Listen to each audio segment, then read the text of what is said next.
예수의 유골이 있는 무덤을 찾아내면 됩니다. 그러면 기독교는 무너지는 거예요. 그러나 찾을 수는 없을 겁니다. 왜냐하면 우리가 아는 바와 같이 주님은 부활하셨고 이 땅에 계시지 않고 승천하신 줄 믿습니다. 이게 기독교만의 진리예요. 진리. 예수님은 지금도 살아계십니다. 하나님 보좌 우편에 계시고 또 우리 가운데 성령으로 함께 하시는 줄 믿습니다. 우리 가운데 살아서 우리와 함께 하십니다. 그리고 분명한 것은 분명히 예수님은 이 땅에 다시 오실 겁니다. 우리는 다시 오실 예수님을 기다리는 사람들입니다. 마라나타의 신앙을 가진 사람들입니다. 부활의 신앙을 가진 사람입니다.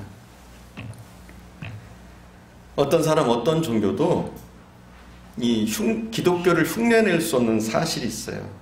부활이라는 거예요. 부활. 예수님 부활하셨습니다. 그리고 우리도 부활합니다. 근데 이게 우리만이 가지고 있는 진리고 믿음이에요. 기독교를 흉내내보려는 많은 시도들이 있었습니다. 요즘 보면 불교 절들이 도시로 내려와 있어요. 그리고 일반 사람들과 가까워지려고 합니다. 뿐만 아니라 우리 기독교 신앙을 본떠요, 그 사람들이.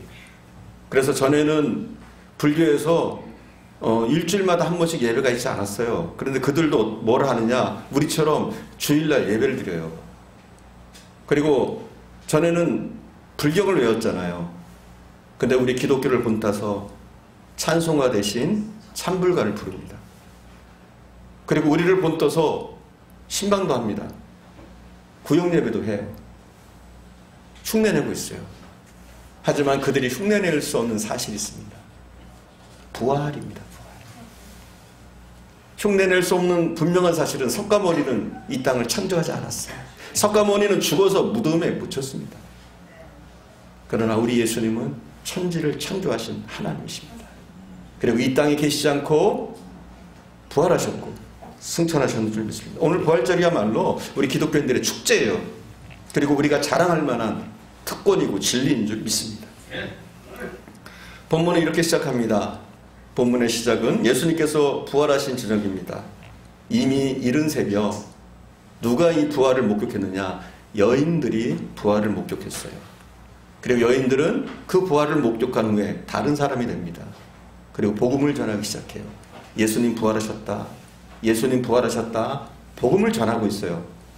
근데 오늘 본문에 보면, 오늘 본문의 내용이에요. 제자들은 무엇을 하고 있었느냐? 오늘 본문이 그것을 얘기해 줍니다. 자, 제자들은 무엇을 하고 있었을까요? 19절 우리가 봉독합니다. 19절 말씀. 이날 다 같이 읽겠습니다. 19절입니다. 이날 곧 안식 후 첫날 저녁 때 제자들이 유대인들을 두려워하여 모인 곳에 문을 닫았더니 예수께서 오사 가운데 서서 이르시되 너희에게 평강이 있을지어다. 아멘. 여기 보니까 유대인들을 두려워해서 문들을 닫고 있었다. 이렇게 얘기하고 있어요. 뭐 하고 있었어요? 문들을 닫고 두려워 떨고 있어요.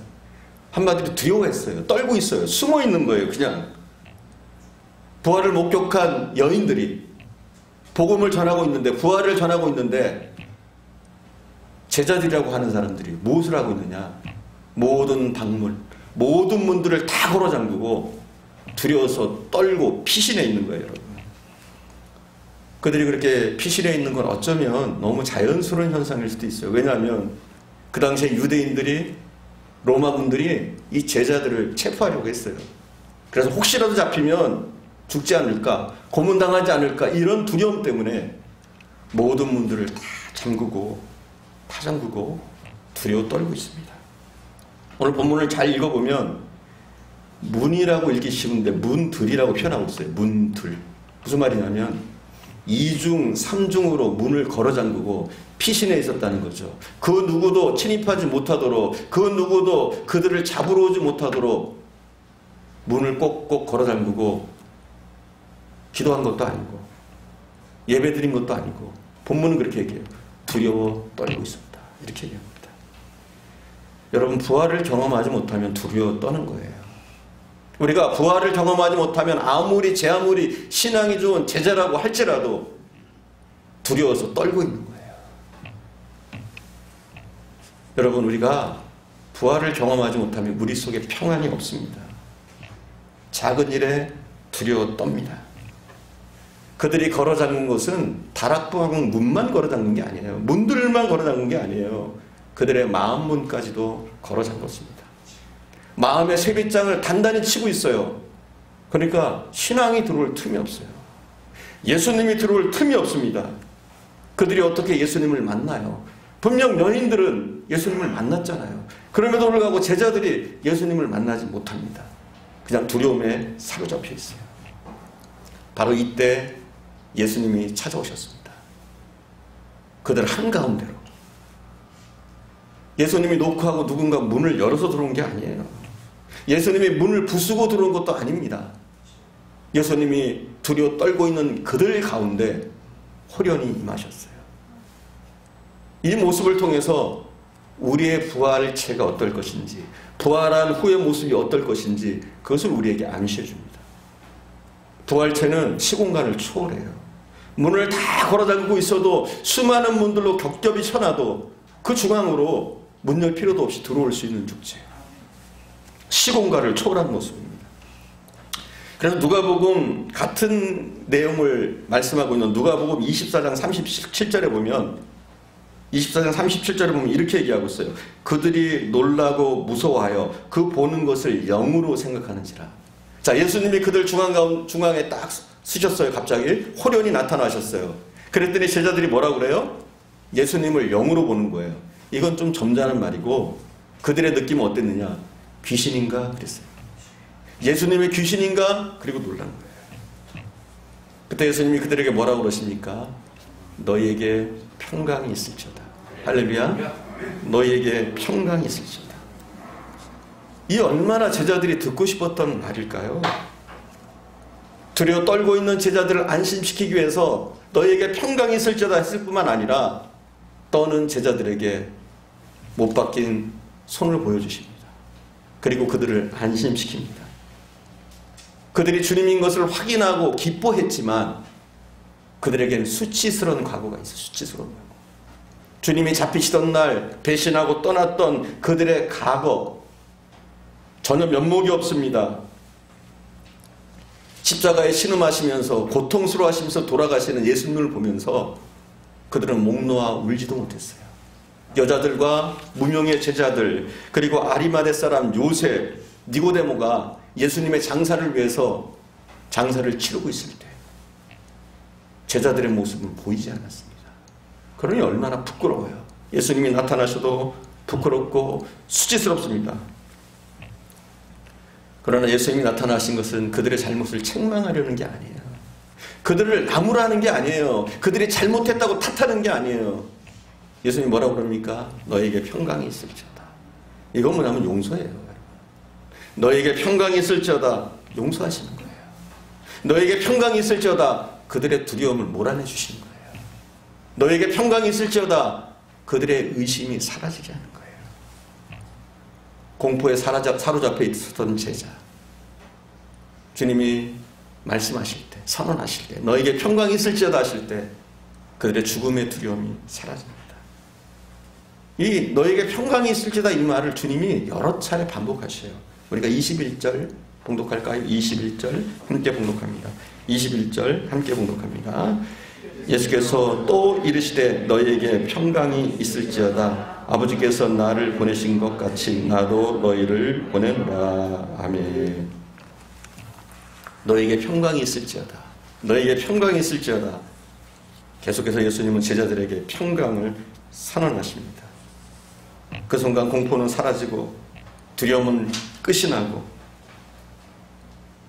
여러분 평강이라는 것은 무엇이냐면 영적인 충만함입니다. 평강. 우리에게 평강이 임할 때 영적인 충만함이 있어요. 그리고 우리에게 평강이 임할 때 정신적인 평안도 있는 거예요.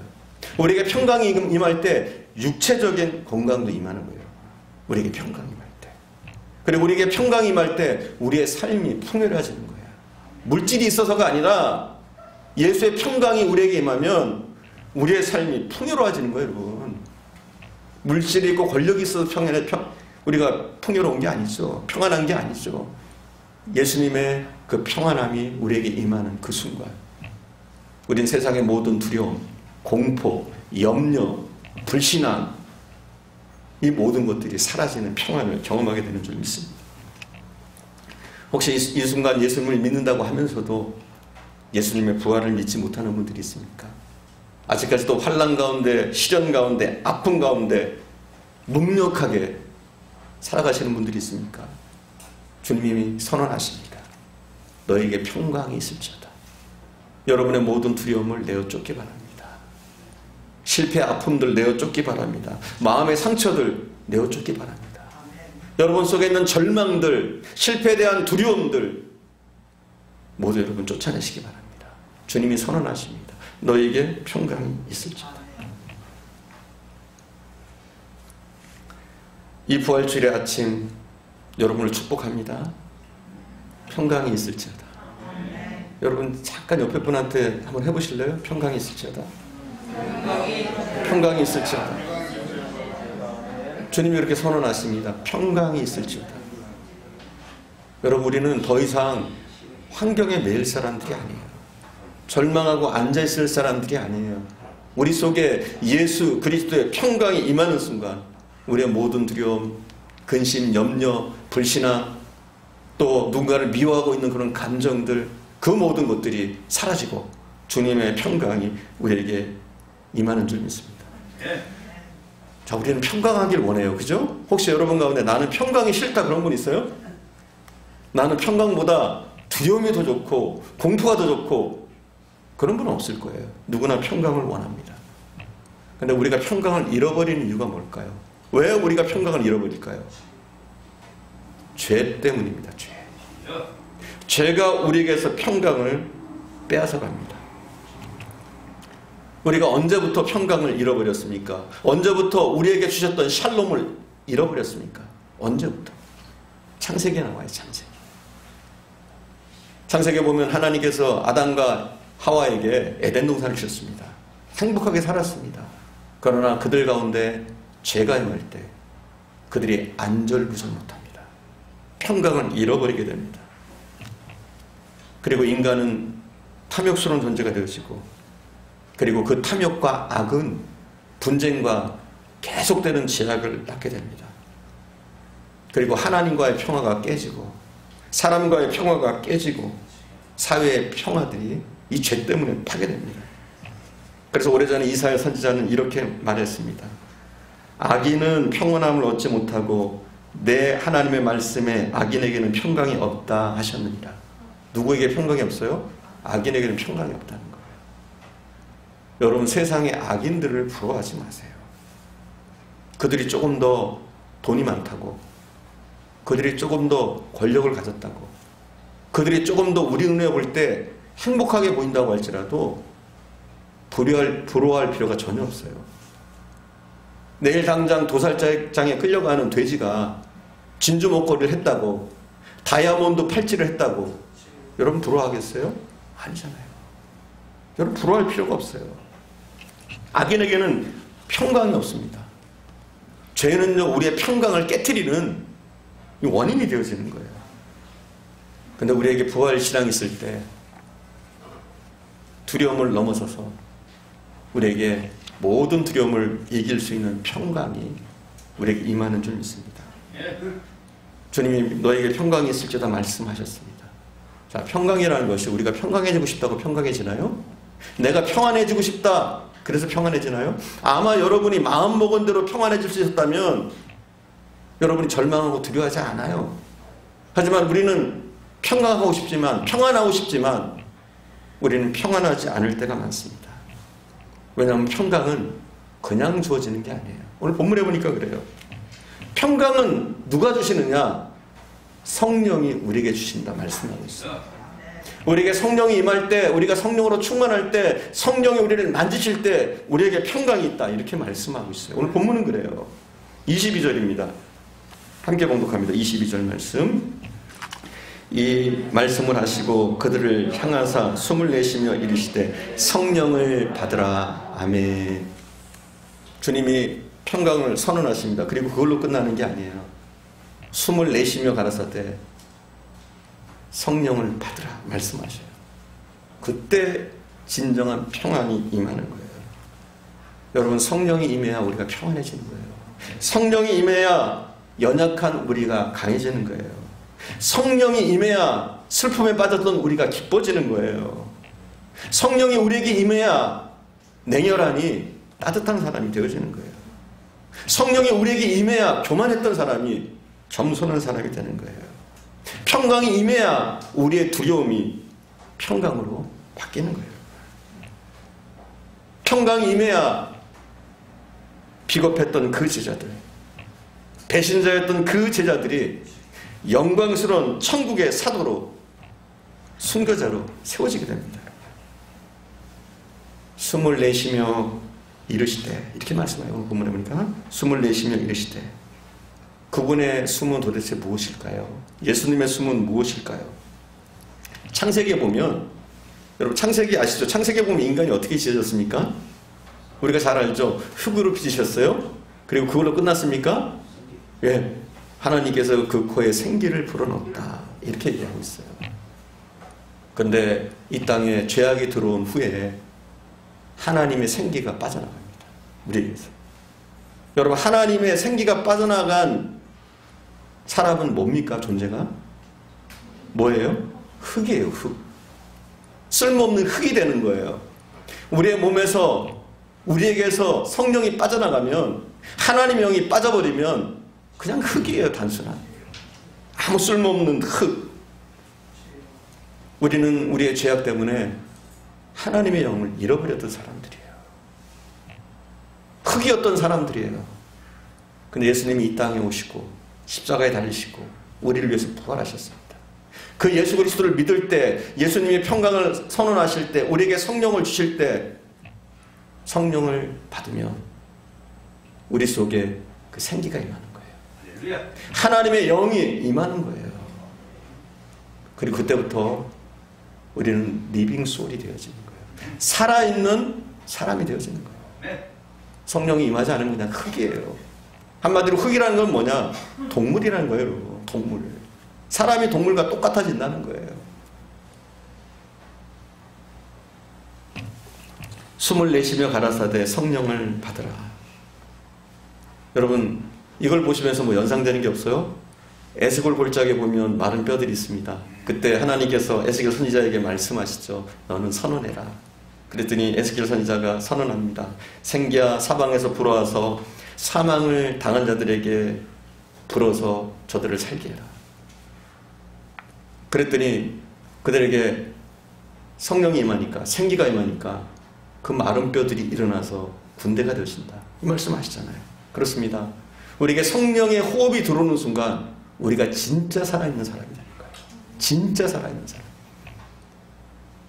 여러분, 우리에게는, 우리 인간은 특별한 존재예요. 하나님의 영이 있는 존재. 하나님이 우리에게 교제할 수 있는 존재로 만드셨어요, 여러분. 그래서 성경은 그렇게 선언하잖아요. 우리가 천사보다 낫다고. 여러분, 여러분이 천사보다 못합니까? 아니에요. 천사는 어떤 존재예요? 하나님이 명령하면 그 명령을 따르는 단순한 하인의 역할을 하는 존재예요. 하지만 인간은 어떤 존재예요? 하나님과 교제해요. 천사는요, 거부권이 없어요. 하나님께 거부하면 그게 사탄이 되는 거예요. 그게 귀신이 되어지는 거예요. 악마가 되어지는 거예요. 불순종한 천사들이 그렇잖아요. 악마의 졸개들, 귀신들 아닙니까? 근데 우리에게 뭐가 있어요? 거부권이 있어요. 멋대로 하잖아요, 여러분. 하나님 뜻대로만 삽니까? 그래도 별일 안 생겨요, 그죠?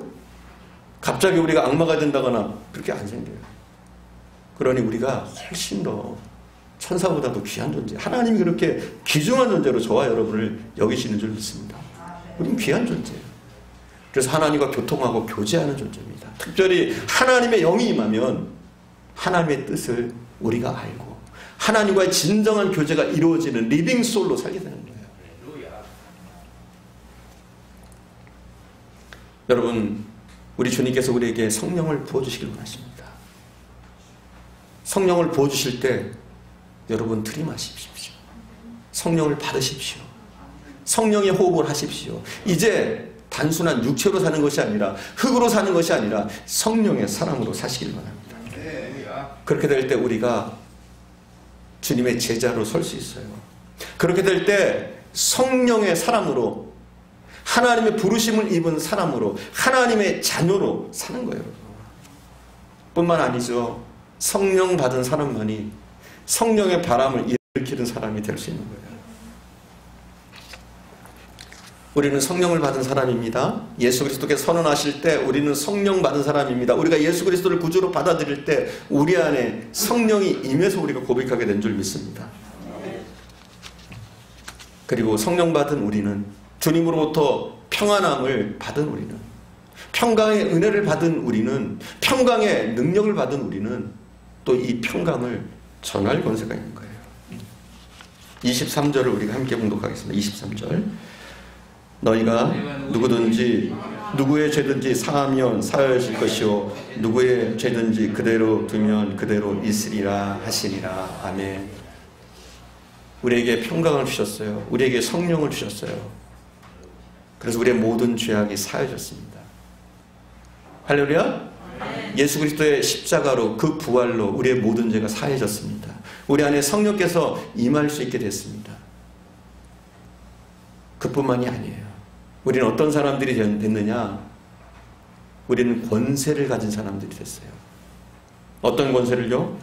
우리도 용서할 수 있는 권세, 죄를 사할 수 있는 권세를 가진 자들이에요. 오늘 본문은 그렇게 얘기하고 있잖아요. 그죠? 누구에 대해서 우리가 사하면 사해질 것이요 우리가 사하지 않으면 그 죄가 남는 거예요. 여러분, 이렇게 귀중한 존재가 된 거예요. 그러니까 사랑하는 여러분, 함부로 누군가를 미워하지 마세요. 우리 크리스천들은 함부로 악담하지 마세요. 함부로 저주하지 마세요.